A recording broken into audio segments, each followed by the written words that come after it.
로마서 11장에서는 유대인과 이방인 모두를 구원하시고자 하는 하나님의 놀라운 구원의 경륜이 나옵니다. 우리는 이 신비 앞에서 오직 하나님의 영광을 찬양할 수밖에 없습니다. 먼저 1절로 12절에서는 하나님께서 이스라엘을 버리신 것이 아니다 하는 말씀이 나옵니다. 당시에 유대인들은 예수 그리스도를 십자가에 못 박아 죽였습니다. 그리스도께서 하나님의 아들이시다, 참으로 살아계신 하나님의 구주이시다 하는 사실을 잘 인정하지 못하였습니다. 예수님께서 십자가에 못 박혀 죽으신 것이 우리 죄를 용서하시기 위해서이고 그분께서 사흘 만에 죽은 자 가운데서 다시 부활하셨다. 이것을 그들의 상식으로는 도저히 이해할 수가 없었습니다. 자기들이 가진 구약의 지식과 메시아에 대한 지식, 십자가 형벌에 대한 지식을 비추어 보았을 때 예수님은 저주받은 자요, 소망이 없는 자였습니다. 그 예수님을 추종하는 제자들도 어리석은 자였고 헛된 것을 쫓는 자였습니다. 하지만 이 예루살렘 이스라엘 백성들, 유대인들이 이렇게 예수 그리스도를 믿는 믿음에서 떨어져 나가고 완악해진 것은 결코 이들에게 하나님께서 이들을 버리셨다는 의미는 아닙니다. 이들 또한 하나님의 사랑하는 백성입니다. 하나님께서 이들에게 믿음을 주셔서 다시 회복시키시고 구원 얻게 하실 것입니다. 이들 또한 오직 예수 그리스도를 믿는 믿음 안에서 언제든지 구원을 얻을 수 있습니다.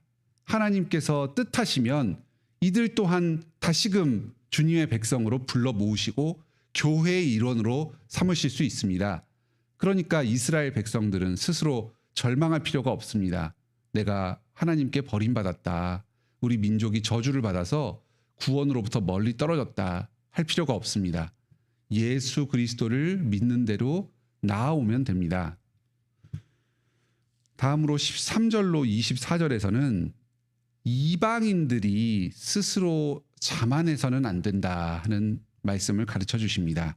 이방인들은 이제 바울 사도의 복음 전파를 통해서 많은 수가 믿게 되었습니다. 새로운 이스라엘로, 새로운 하나님의 백성으로 교회를 이루어 구원의 은혜를 누리게 되었습니다. 그러니까 이들이 유대인들을 업신여깁니다. 저들은 별것도 없다. 구약에는 하나님의 선택받은 백성이었는지 모르지만 예수 그리스도를 믿는 믿음에서는 대단히 약해졌다. 어쩌면 로마서가 주어진 이 로마 교회에도 이방인 신자들이 다수가 되다 보니까 이 사람들이 소수의 유대인 출신 그리스도인들을 무시하고 몰아세웠는지도 모르겠습니다.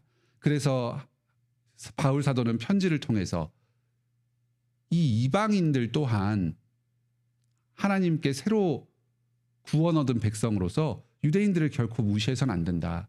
너희들이 하나님의 은혜로 이렇게 많은 수가 구원받는 것이 사실은 유대인의 구원을 위한 것이고 유대인과 이방인 모두가 하나님 안에서 한 교회를 이루게 될 것이다 하는 것을 가르쳐 줍니다. 먼저 구원의 은혜를 누린 사람들이 좀 미끌려서 넘어질 수가 있습니다. 뒤에 믿은 사람이 더 믿음이 풍성하고 하나님께 더 많은 은혜를 누리는 것처럼 보일 수 있습니다. 그러면 이 새로 믿은 사람은 과거부터 믿었던 사람, 하지만 지금은 믿음이 식거나 교회에서 멀리 떨어져 나간 사람을 무시할 수 있습니다. 모태신앙이라고 하는데 별것도 없다. 오랫동안 신앙생활을 했다고 하는데 저렇게 냉랭할 수가 있는가. 오히려 막 예수님을 믿은 나의 열심이 더욱 뛰어나다. 이런 식으로 다른 사람을 깔보고 무시하고 스스로를 높일 수가 있습니다. 그래서는 안 된다는 것을 가르쳐 줍니다. 이 새로 믿은 사람의 믿음이 이렇게 풍성하게 자라나는 것은 이 사람을 통해서 예전부터 믿었던 이 사람들을 시기하게 하려 합니다. 그래서 모든 믿는 사람들이 한 교회를 이루도록 하려 합니다. 가르쳐 주십니다.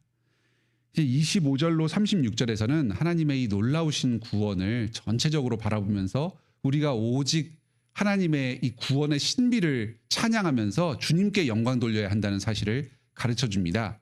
하나님께서는 과거부터 온 세상 가운데 한 민족 이스라엘을 택하셔서 자기의 백성으로 삼으시고 구원의 은혜를 베풀어 주셨습니다. 끊임없이 이스라엘이 불순종하고 하나님께로부터 반역할 때에도 오랜 기간 인내하시면서 은혜를 베풀어 주시면서 이들을 회개케 하시고 계속해서 하나님의 백성으로 인도하여 주셨습니다. 하지만 예수 그리스도의 오심 이후에 구약의 이 이스라엘 백성들, 하나님의 사랑을 받았던 백성들은 오히려 구원으로부터 멀리 떨어져 나갔습니다. 이 유대인들의 연약함으로 말미암아서 오히려 복음이 이방인들에게 더 풍성하게 전해지고, 이방인들이 예전까지는 하나님의 은혜를 직접적으로 누리지 못하였다가 지금 신약 시대에 와서는 오히려 이방인들에게 더 풍성한 은혜가 임하고 있습니다. 그런데 이것이 다가 아닙니다. 장차 이 이방인들의 구원을 통해서 유대인들이 다시금 하나님의 은혜를 깨닫고 돌아오는 날이 있을 것입니다. 이 긴 인류의 역사로 보았을 때 하나님의 구원의 사역이 참으로 신비롭습니다. 유대인을 통해서, 이방인을 통해서 온 인류 가운데 하나님의 택하신 백성들을 구원하시는 이 신비의 역사가 펼쳐지고 있습니다. 이것을 보면서 우리는 주님을 찬양하게 됩니다. 오늘 말씀은 유대인과 이방인의 구원이라는 우리 교회의 상황과는 조금 동떨어진 이야기처럼 들립니다. 그래서 오늘날 우리들과는 별로 상관이 없는 것처럼 보이기도 합니다. 하지만 이 말씀은 오늘 우리들에게도 많은 교훈을 줍니다. 간단하게 몇 가지로 정리해서 말씀드리겠습니다. 먼저 첫째로, 우리는 우리의 구원을 스스로의 공로로 자랑해서는 안 됩니다. 오직 은혜로 주님께서 주신 겁니다. 유대인들은 자신의 전통과 과거부터 내려왔던 역사를 자랑했습니다. 이것은 자랑할 것이 못 됩니다. 이방인들은 지금 하나님께서 새로 전해주신 복음을 듣고 믿는 자기의 이 믿음을 공로처럼 자랑했습니다. 하지만 역사와 전통도, 이 믿음도 다 주님께서 주신 은혜입니다. 지금도 주님께서 계속해서 은혜를 베풀어 주셔서 예수 그리스도를 믿는 믿음을 우리 안에서 일으켜 주시지 않으면, 내가 과거에 한번 믿었다고, 우리 부모님들이 많은 신앙의 유산을 가졌다고 하는 게 나의 구원과 나의 지금의 믿음에는 아무 의미가 없습니다. 오직 그리스도만을 자랑하고 의지합시다. 둘째로, 오늘 이 본문은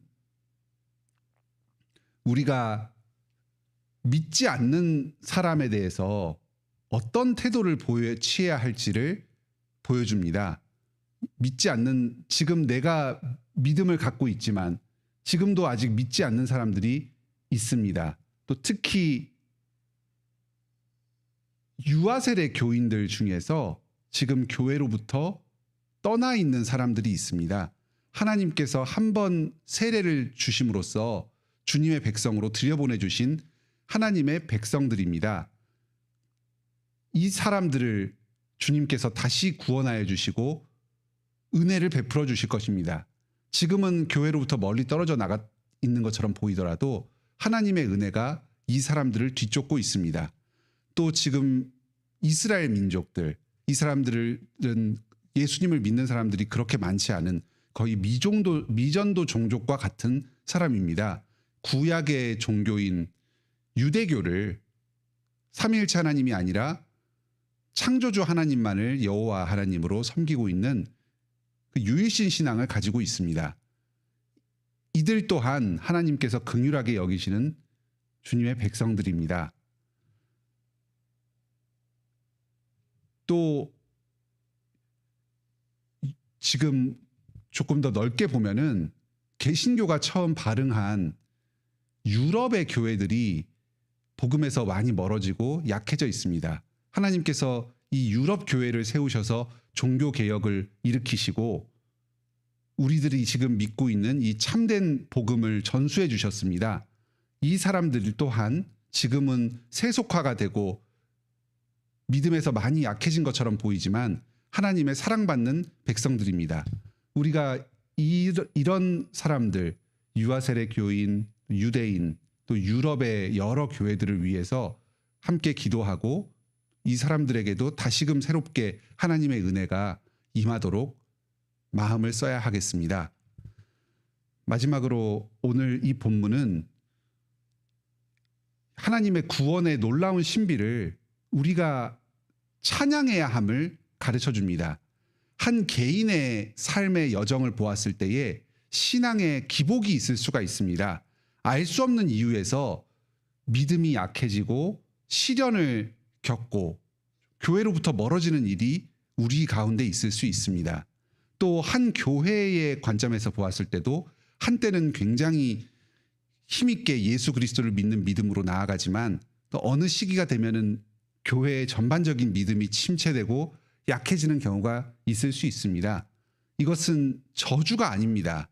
하나님의 넓은 구원의 경륜에서 보았을 때 우리가 스스로의 죄를 회개하면서 더욱 정결하게 나아오도록 기회를 주시는 것입니다. 그리고 우리의 이 연약함을 통해서 다른 사람들이 우리의 모습을 보면서 구원을 얻게 되는 그런 하나님의 놀라운 신비가 개인이나 교회의 신앙의 침체 가운데서 있을 수가 있습니다. 우리는 일시적인 신앙의 침체를 겪을 때에 스스로의 모습을 보면서 자괴감을 느끼거나 하나님의 심판이 나에게 임하였다고 섣불리 판단할 것이 아닙니다. 하나님의 크신 구원의 경륜 가운데 우리가 들어와 있음을 생각하면서 겸손하게 말씀과 기도에 힘쓰면서 다시금 우리를 회복시켜 주시기를 구해야 하겠습니다. 또 이 모든 과정을 통해서 우리가 오직 하나님의 구원의 신비를 찬양하게 될 것을 소망하면서 나아가야 하겠습니다. 오늘도 우리를 사랑하시고 값없이 은혜로 구원하여 주시는 그 주님의 은혜를 풍성히 누리시는 하루가 되길 바랍니다. 함께 기도합시다. 하늘에 계신 우리 아버지, 오늘 로마서 말씀을 통해서 하나님의 놀라운 구원의 신비를 깨닫게 하여 주시니 감사드립니다. 하나님은 오랜 기간 동안의 구원의 역사를 통해서 유대인을 구원하심으로 인류를 향한 자신의 사랑을 드러내기도 하셨습니다.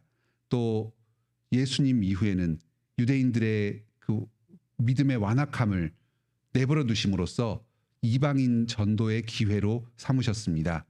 또 주님의 때가 되면 이 이방인들을 통해서 유대인들을 시기하게 하여서 다시금 유대인과 이방인 모두가 하나님께로 돌이키고 주님의 모든 택한 백성들이 한 교회를 이루어서 주님을 찬양하도록 이끌어 나가실 것입니다.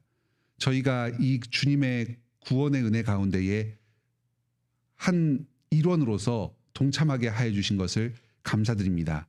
구원이 우리의 행위에 있지 않고 오직 주님의 주권적인 은혜에 있음을 경험하면서 오직 삼위일체 하나님만을 높이고 찬송하게 하여 주시옵소서. 오늘도 오직 예수 그리스도를 믿는 믿음으로 우리의 구원을 확실히 하게 하여 주시옵소서. 저희가 여러 가지 기도의 제목들을 가지고 주님께로 나아옵니다. 육체의 질병들, 또 정서적인 불안함, 또 경제적인 어려움, 인생에서 겪는 여러 고난들, 장애물들, 주님께서 저희의 기도를 들으시고 이 문제들을 해결하여 주시옵소서. 새하늘과 새 땅에서 누릴 영원한 기쁨과 회복을 이 땅에서도 미리 누리게 하여 주시옵소서. 주님께서 참으로 살아계신다는 사실을 깨닫게 하여 주시고 주님을 찬송하며 영광 돌리게 하여 주시옵소서. 특히 우리 교회 가운데 암 투병 중인 성도와 그 가정이 있습니다. 또 사랑하는 가족들을 먼저 주님께 떠나보내고 고통 가운데 슬퍼하는 여러 성도들이 있습니다. 주님께서 이들을 특별히 불쌍히 여겨주시고 은혜를 베풀어 주시옵소서. 회복시켜 주시고 천국 소망 가운데 주님을 찬양하며 나아가게 하여 주시옵소서. 내일 유초등부 겨울 성경학교가 예정되어 있습니다. 주님께서 모든 준비하는 손길 은혜 베풀어 주시고 이 행사 가운데 우리 유초등 학생들과 학부모들이 큰 은혜를 누리고 교회의 하나됨을 맛보게 하여 주시옵소서. 예수님의 이름으로 기도드립니다. 아멘. 은혜로운 기도 시간 되시길 바랍니다.